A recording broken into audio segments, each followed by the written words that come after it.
నమస్తే, నేను మీ Revanth Chalamala. Welcome to episode 3 of basics of mutual fund investing. So ఇందులో మనం ఏఎంసీస్కి సంబంధించిన స్ట్రక్చర్ని అర్థం చేసుకుందాం.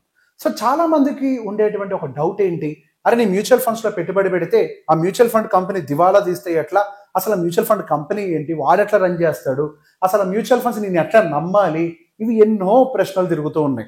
చాలా మందికి కూడా అసలు మ్యూచువల్ ఫండ్ స్ట్రక్చర్, ఆ కంపెనీల యొక్క అంటే ఏఎంసీ యొక్క స్ట్రక్చర్ ఏ విధంగా పనిచేస్తుందో దాని మీద కూడా ఒక అవగాహన లేకుండానే ఉంది. సో బేసిక్గా ఈ ఎపిసోడ్లో మనము ఈ మేనేజ్మెంట్ టీం ఏ విధంగా పనిచేస్తుంది అన్న దాని గురించి ఒకసారి మీకు ఎక్స్ప్లెయిన్ చేసే ప్రయత్నం చేస్తాను. ఈ మ్యూచువల్ ఫండ్ ఇండస్ట్రీ ఏ విధంగా ఫంక్షనింగ్ చేస్తుంది అని మీకు క్లారిటీ ఉన్నప్పుడే మీకు పూర్తి స్థాయిలో దీని మీద నమ్మకం అనేది ప్రోడక్ట్ మీద దొరుకుతుంది. సో దానికోసం అని చెప్పేసి మనం ఫస్ట్ వచ్చేసరికి మేజర్గా ఈ స్టాక్ మార్కెట్ ఇన్వెస్టింగ్ లో ఉండేటువంటి రెండు విధానాలు, యాక్చువల్గా 3 విధానాలు కూడా ఉన్నాయి. మనం డైరెక్ట్ గా స్టాక్స్ కొనొచ్చు, అది పక్కకు పెడితే మనం ఒక మేనేజ్మెంట్ టీమ్ ని హైర్ చేసుకొని లేదా ఒక మేనేజ్మెంట్ టీం చేతిలో మనం డబ్బులు పెట్టాలి అని అంటే మనకి ఏఎఫ్ అని ఉంది. AF is not for every one, అది బాగా క్యాపిటల్ ఉండాలి, అది పక్కకు పెట్టండి. యూజువల్గా అందరికీ పరిచయం ఉన్నది ఒక పిఎంఎస్ లేదా ఒక మ్యూచువల్ ఫండ్. ఈ రెండు ప్రోడక్ట్స్ అనేది సహజంగా చాలా మందికి అవగాహన ఉంటుంది. సో దీని యొక్క యాక్చువల్ డెఫినేషన్ అంటే తెలుసుకునే ప్రయత్నం చేయండి. చాలా మంది ఏదో కొంచెం డబ్బులు ఉన్నాయి కదా అని చెప్పేసి డైరెక్ట్ గా పిఎంఎస్ లోకి వెళ్ళిపోదాం అని అనుకుంటూ ఉంటారు. సో ఫస్ట్ అసలు పిఎంఎస్ అంటే ఏంటి? Portfolio management service. సో విడివిడిగా మనకంటూ నాలెడ్జ్ ఉండదు కాబట్టి, స్టాక్స్ మనం కొనలేం కాబట్టి మనం ఏం చేస్తాం, ఒక చిన్న సైజ్ స్ట్రీమ్ ఉన్న వాళ్ళకి పిఎంఎస్ ఏవైతే సర్వీస్ హ్యాండిల్ చేస్తూ ఉంటారో ఒక 50 లక్షల ఇన్వెస్ట్మెంట్ వాళ్ళకి అప్పచెప్పినట్లయితే వాళ్ళ స్ట్రాటజీకి అనుకూలంగా వాళ్ళు మన అకౌంట్లో, మన డీమ్యాట్ అకౌంట్లోనే స్టాక్స్ అనేవి కొంటూ ఉంటారు. సో బేసిక్ ఇక్కడ పిఎంఎస్ అనేది ఏంటి, ఇండివిజువల్ గా మీ అకౌంట్లోనే, మీ డీమ్యాట్ అకౌంట్లోనే స్టాక్స్ అనేవి మెయింటైన్ అవుతూ ఉంటాయి. సో బేసిక్ గా కొంత అగ్రెసివ్ గా మెయింటైన్ చేయడానికి ట్రై చేస్తారు. వీళ్ళ యొక్క ప్రైమరీ ఇంట్రెస్ట్ గ్రోత్, ఇక్కడ ప్రొటెక్షన్ కంతా కూడా గ్రోత్ మీద ఎక్కువగా ఫోకస్ పెడుతూ ఉంటారు. సో చిన్న చిన్న కంపెనీలు, చిన్న వాళ్ళు పెద్ద ఎత్తున ఆపరేట్ చేయలేని వాళ్ళకి, చిన్న వాళ్ళకి ఇచ్చేటువంటి లైసెన్స్ యాక్చువల్గా పిఎంఎస్ కింద పరిగణించబడతారు. వాటిలో రిటర్న్ వస్తుందా రాదా నేను జడ్జ్ చేయట్లేదు, రిటర్న్ ఎందులో వస్తుంది. జస్ట్ లైక్ ఆల్ అదర్ మన మ్యూచువల్ ఫండ్స్ లో రకరకాల ఫండ్స్ ఎట్లా పర్ఫామ్ చేస్తుంటాయో, వీక్ గా స్ట్రాంగ్ గా, ఇక్కడ కూడా అటువంటివే ఉంటాయి. కాకపోతే పిఎంఎస్ లోకి వెళ్లే ముందు భద్రత అనేది ఫస్ట్ అవసరం.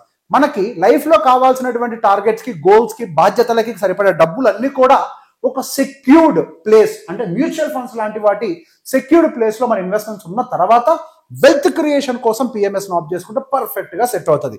So where it comes to the mutual fund, so ఇక్కడ ఒక ఫండ్ మేనేజ్మెంట్ టీమ్ అనేది టోటల్ గా పబ్లిక్ మనీని మేనేజ్ చేయడం కోసం డిజైన్ చేయబడి ఉంటుంది. సో లార్జ్ స్కేల్లో స్ట్రాంగ్ రెగ్యులేషన్స్ మధ్యలో ఒక మ్యూచువల్ ఫండ్ ఇండస్ట్రీ అనేది ఎస్టాబ్లిష్ చేయడం జరుగుతూ ఉంటుంది. ఇక్కడ పిఎంఎస్ ని కానీ మ్యూచువల్ ఫండ్స్ ని కానీ రెండింటిని రెగ్యులేట్ చేసేది మనకి ఇక్కడ సెబీని. అంత ఈజీగా ఎవరు పడితే వాళ్ళు వచ్చేసి మార్కెట్లోకి ఒక పిఎంఎస్ లేకపోతే ఒక మ్యూచువల్ ఫండ్ స్టార్ట్ చేయడం అనేది లిటరల్లీ నెక్స్ట్ టు ఇంపాసిబుల్ అని చెప్పొచ్చు. అండ్ ఆ తర్వాత వచ్చేసరికి అసలు మనకి ఎసెట్ మేనేజ్మెంట్ కంపెనీస్ కి సంబంధించిన స్ట్రక్చర్ ఏ విధంగా ఫామ్ అవుతుందో మనం అర్థం చేసుకుందాం. సో వేరే మనకి ఇక్కడ సపరేట్ ఇన్వెస్ట్మెంట్ వెహికల్స్ కింద మనము ఈ మ్యూచువల్ ఫండ్ ఉన్నటువంటి ఫండ్స్ ని ట్రీట్ చేయబడుతూ ఉంటాయి. సో ఒక ఏఎంసీని ఒక కంపెనీ కింద మనం అనుకున్నాం. అంటే ఇప్పుడు మనకి for example ICICI, HDFC, axis, Kotak, SBI ఇవన్నీ ఉన్నాయి కదా మ్యూచువల్ ఫండ్స్. ఇవన్నీ కూడా మ్యూచువల్ ఫండ్సే.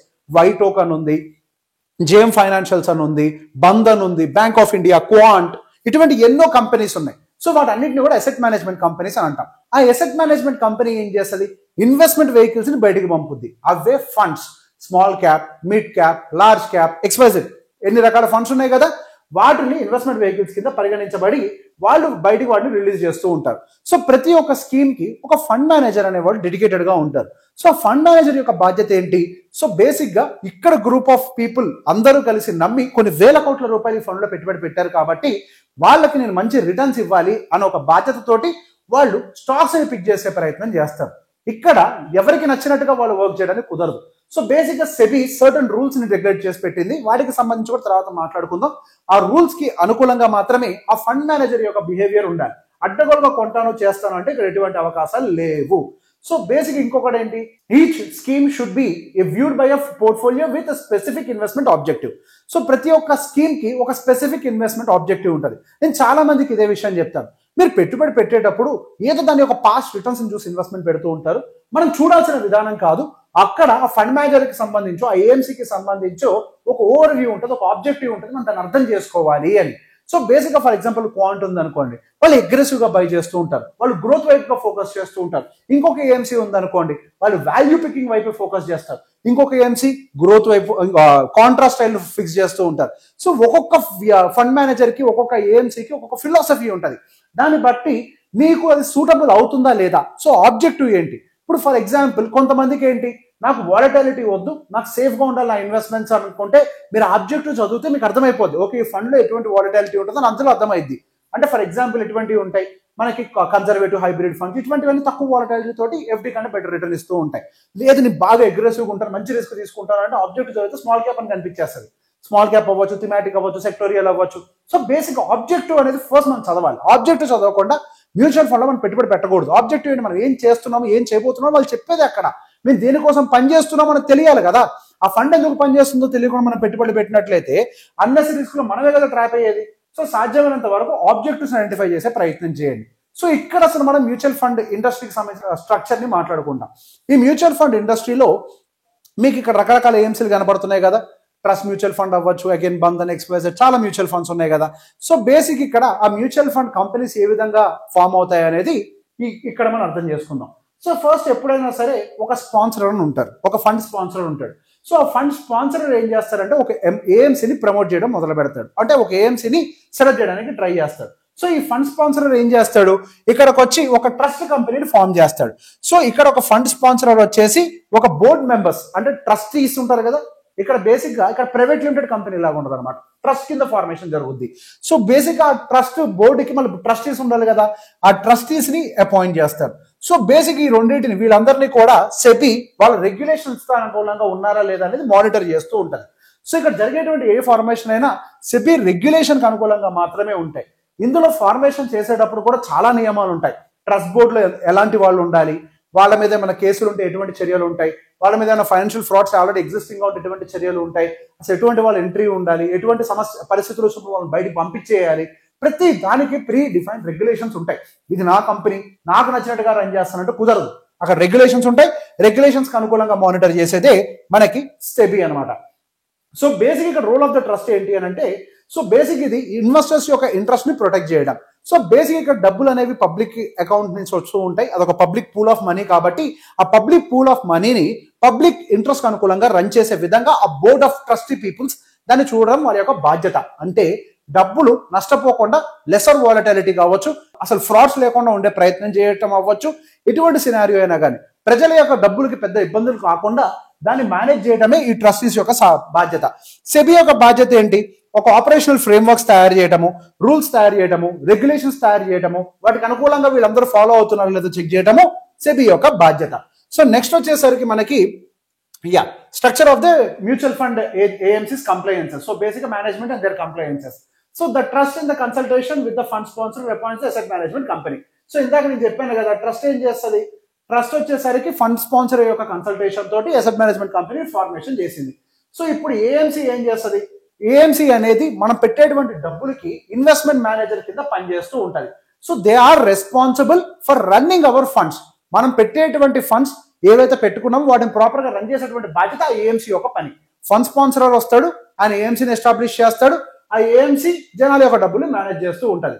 సో ఇక్కడ కీ రెస్పాన్సిబిలిటీస్ ఏముంటాయి, ఫండ్స్ లాంచ్ చేయడం, మీకు ఎన్ఎఫ్ఓలు ఇవన్నీ వస్తుంటాయి కదా, ఆ ఫండ్స్ లాంచ్ చేయడము, దాని యొక్క డబ్బులు కలెక్ట్ చేయడము, ఆ ఇన్వెస్ట్మెంట్స్ ని ఆ ఫండ్ ఆబ్జెక్టివ్ కు అనుకూలంగా ఆ అసెట్ క్లాసెస్ కు అనుకూలంగా వాటిలో డబ్బులు పెట్టి వాళ్ళు దాన్ని మెయింటైన్ చేయడం. And they have to maintain that they are maintaining the regulatory compliances and as well as the transparency. And next వచ్చేసరికి మనకి service providers in the mutual fund industry. So basic గా మనం డబ్బులు పెట్టిన తర్వాత స్టాక్స్ కొంటూ ఉంటాయి కంపెనీలు. ఆ కంపెనీల యొక్క స్టాక్స్ ఎక్కడ ఉంటాయి, మనం పెట్టేటువంటి డబ్బులకి భద్రత ఉందా లేదా, అది ఎక్కడ లాగ్ అవుతుందా లేదా, ఇటువంటి ఎన్నో అంశాలు ఉంటాయి కదా. సో దానికి సంబంధించి మనకి ఇక్కడ registrar and transfer agents, RTA agents అని ఉంటారు.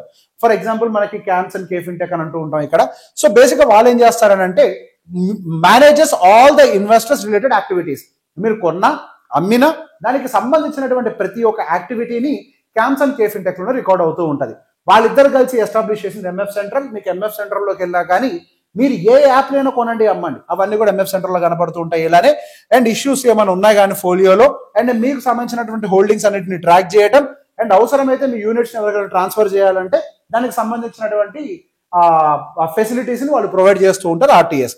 నెక్స్ట్ కస్టోడియన్ అంటే ఏంటి? ఇప్పుడు ఏఎంసీ మీకు మీ పేరు మీద స్టాక్స్ కొన్నది ఆ ఫండ్లో, అవి తీసుకొని వచ్చి వాళ్ళు వాళ్ళ దగ్గర పెట్టుకోరు. సో దానికి కూడా ఏంటి అంటే కస్టోడియన్స్ అని ఉంటారు. మీరు కొనేటువంటి స్టాక్స్ కావచ్చు, లేకపోతే బాండ్స్ కావచ్చు, వాటన్నిటిని కూడా ఒక కస్టోడియన్ వాళ్ళ కంట్రోల్లో పెట్టుకొని వాళ్ళు మాత్రమే దాన్ని ట్రాక్ చేస్తూ ఉంటారు. సో దట్ ఏంటి, వాళ్ళ దగ్గర ఉండేటువంటి స్టాక్స్ తోటి ఎటువంటి మిస్యూజ్ అండ్ మిస్ యాక్టివిటీ జరగకుండా custodian will take care of everything. So వీళ్ళిద్దరూ కలిసి కస్టోడియన్ అండ్ ఆర్టీఏ వీళ్ళిద్దరూ కూడా ఈ back bone of the operations efficiency. ఒక ఏఎంసీ సాఫీగా జరుగుతుంది అని అంటే, ట్రాన్స్పరెంట్ గా ఉంటుంది అని అంటే, సెక్యూర్డ్ గా ఉంటుంది అని అంటే, కస్టోడియన్ అండ్ ఆర్టీఏ వీళ్ళిద్దరే ఒక బ్యాక్ బోన్ గా ఇండస్ట్రీకి నిలబడుతున్నారు అనమాట. సో మీకు ఒక రకంగా ఈ మ్యూచువల్ ఫండ్ ఇండస్ట్రీకి సంబంధించినటువంటి బేసిక్ స్ట్రక్చర్ అంతా కూడా నేను అర్థమైందని అనుకుంటున్నాను. ఐ బిలీవ్ ఎస్ ఇంతే. సో బేసిక్ గా నెక్స్ట్ ఎపిసోడ్ 4 లో కలుసుకుందాం. Thank you very much. Welcome to episode 4 of basics of mutual fund investing. So ఈ రోజు మనం ఈ ఎపిసోడ్ లో ఫ్యాక్ట్ షీట్ గురించి మాట్లాడదాం.